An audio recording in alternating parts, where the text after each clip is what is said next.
Hello students, welcome to Learn Space. Simple interest का एक ऐसा क्वेश्चन जो एग्ज़ाम पॉइंट ऑफ व्यू से काफ़ी ज़्यादा इम्पोर्टेंट है और इस क्वेश्चन के करने के 3 अप्रोच होते हैं। मैं सबसे पहले तो एक बेसिक बताऊंगा क्योंकि सबको पता है कि बेसिक अप्रोच आनी चाहिए सभी को।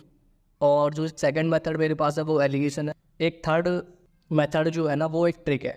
ठीक है, तो सबसे पहले मैं इसको बेसिक से बताने का ट्राई कर रहा हूँ आप लोगों को। पहले क्वेश्चन पढ़ लेते हैं। एक व्यक्ति के पास 4,000 रुपये थे। उसने कुछ भाग को 8% सालाना ब्याज पर और शेष भाग को 10% सालाना ब्याज पर उधार दिए। एक वर्ष में कुल 352 रुपये उसको मिले। ठीक है, ब्याज के रूप में मिले। ठीक है, तदनुसार उसने 8% होगा यहाँ पे 8, तदनुसार उसे 8% की दर पर कितने रुपए उधार दिए। हमसे पूछा है कि 8% की दर पर उसने कितने रुपए उधार दिए सामने वाले को। ठीक है, तो 4,000 की जो हमारे पास पैसा था प्रिंसिपल, तो पहले मान लिया मैंने उसने एक्स रुपये दे दिए उसको। फिर अगली बार उसने कितना दिया, बस शेष बचा हुआ कितना रहेगा 4,000 माइनस के एक्स ही तो बचेगा। और ये कितने परसेंट दर पर दिया है 8%। ठीक है, और ये दिया है 10% की दर। अच्छा, ये भी दिया है 1 ईयर के लिए और ये भी दिया है 1 ईयर के लिए। अब हम टोटल अगर ब्याज निकालने बैठे हैं तो SI का फॉर्मूला सभी को पता है, PRT/100 होता है। तो P यहाँ पर हमारे पास कितना X है, R हमारे पास कितना है जो दर बोलते हैं हम वो 8% है, और समय हमारे पास यहाँ पर 1 है 100। ठीक है, इसको ऐड करेंगे हम।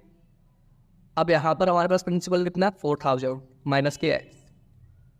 ठीक है, फिर हमारे पास दर कितनी है 10%, समय कितना है 1/100।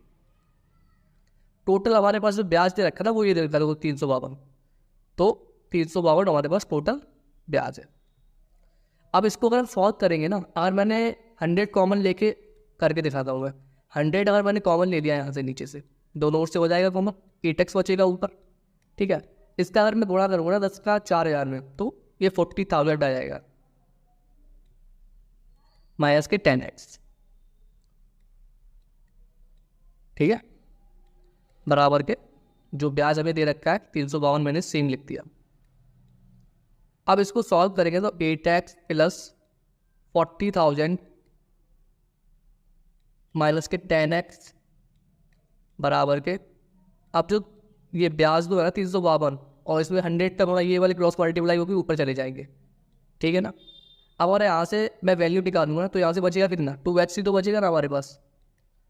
2x बराबर अगर मैं इसमें से इसको घटाएंगे ना तो ये बचेगा 4,800। तो x की वैल्यू हमारे पास यहाँ से 2,400 रुपये 2,400। तो ये इसका हो जाएगा आंसर। ये तो हमारी एक बेसिक अप्रोच है जो कि मैं बोलूँगा हर एक बच्चे को आनी चाहिए। ठीक है, इसकी एक सेकेंड अप्रोच जो है ना वो है एलिगेशन। मैं इसको टेस्ट कर रहा हूँ पूरे को। ठीक है, एक तो हमारे पास है 8%। ठीक है, एक है हमारे पास 10%। अगर मुझे ओवरऑल दर पता लग जाए ना तो हम इसमें एलिगेशन लगा सकते हैं। और ओवरऑल दर निकालने का फॉर्मूला आपको सभी को पता है, PRT/100 हो जाएगा। अगर मैं उसमें से R निकालूंगा तो 100 इंटू ऐसा ही हमारे पास कितना दे रखा है टोटल 352 अपॉन प्रिंसिपल हमारे पास टोटल कितना है 4,000 इंटू समय कितना है 1 साल। अगर यहाँ से मैं दर निकालने बैठूंगा ना, इससे तो ये घट जाएगा ना, आप इस पर डिवाइड करोगे ना 352 में 40 का, तो कुछ 8.8 के आसपास की दर आएगी।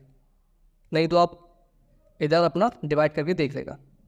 अब ये 8.8 हमारे पास ओवरऑल दर आ गई। ठीक है, तो यहाँ पे कितना बचेगा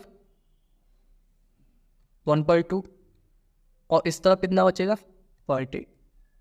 ये पॉइंट है। ठीक है, 0.8। तो अगर आप ओवरऑल दर अगर आप देखें, इनका अगर रेशियो में निकाल दो, दशमलव से दशमलव काट दूंगा मैं।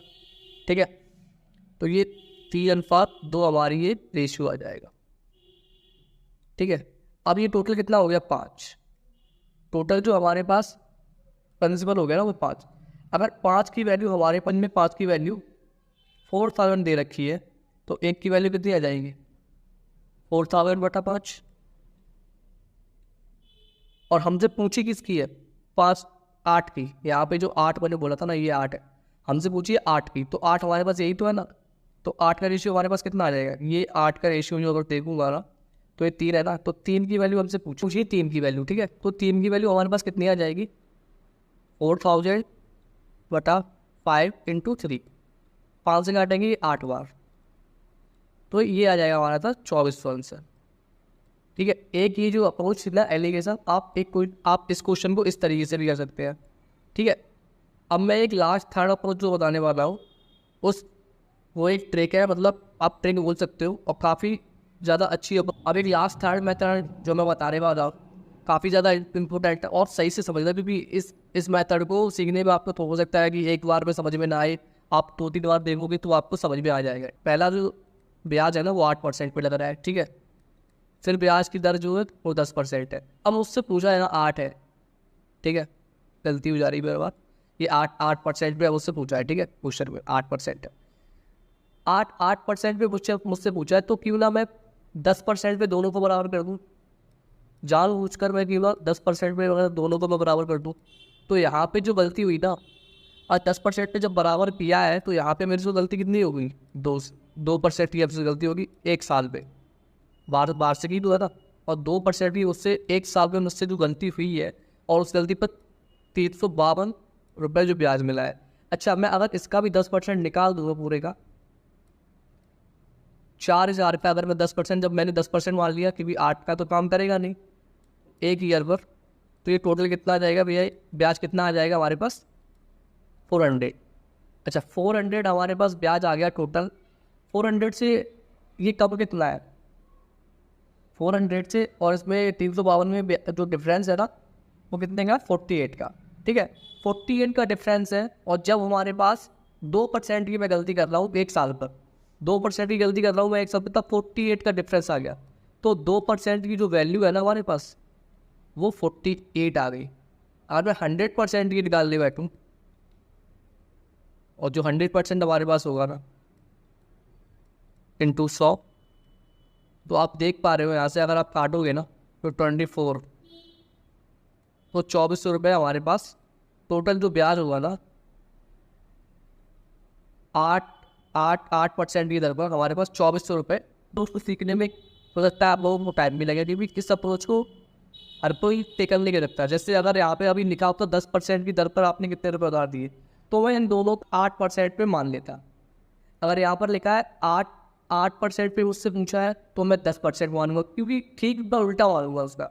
अगर यहाँ पर जन्मी की 10% की दर पर कितने रुपये उधार दिए, तो मैं यहाँ पर दोनों को 8 मानता, अब मतलब अपोजिट मानता मैं उसकी दर, और यहाँ पे ऐसे करके मैं उसका दर निकाल देता। यहाँ पे जो गलती हो रही है बस समय का यहाँ पे याद रखना, क्योंकि यहाँ पर वार्षिक है, हो सकता है यहाँ पर ये जो एक वर्ष की जगह पे यहाँ पे 3 वर्ष भी दे दे, 4 वर्ष भी दे दे, 5 वर्ष भी दे दे, उस चीज़ को आप लोगों को यहाँ पे मल्टीप्लाई करना पड़ेगा इस अप्रोच में।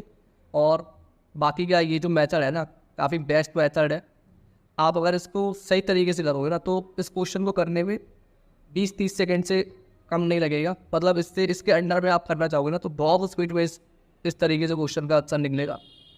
अप्रोच अच्छी लगी हो, बेसिक अच्छा लगा हो, बेसिक मैंने आपको बताया, एक एलिगेशन अप्रोच बताई, और एक थर्ड मेथड जो है ना मैंने आपको ये बताया। आपको कौन सा मेथड अच्छा लगा है, और आप एग्जाम में कौन से मेथड को इम्प्लीमेंट करने वाले हैं। काफ़ी अच्छे मेथड है तीनों ही, एलिगेशन और ये वाला मेथड जो है ना वो ट्रिक की तरह काम करते हैं कुछ, और बेसिक तो मैंने आपको बता ही दिया है, ठीक है। वीडियो अच्छी लगी हो, क्वेश्चन अच्छा लगा हो, और ये प्रीवियस ईयर क्वेश्चन आप ऐसे देखोगे ना, किसी की भी सीट देखना ऐसे क्वेश्चन आए हुए हैं, ठीक है। Thank you for watching this video, take care, bye bye.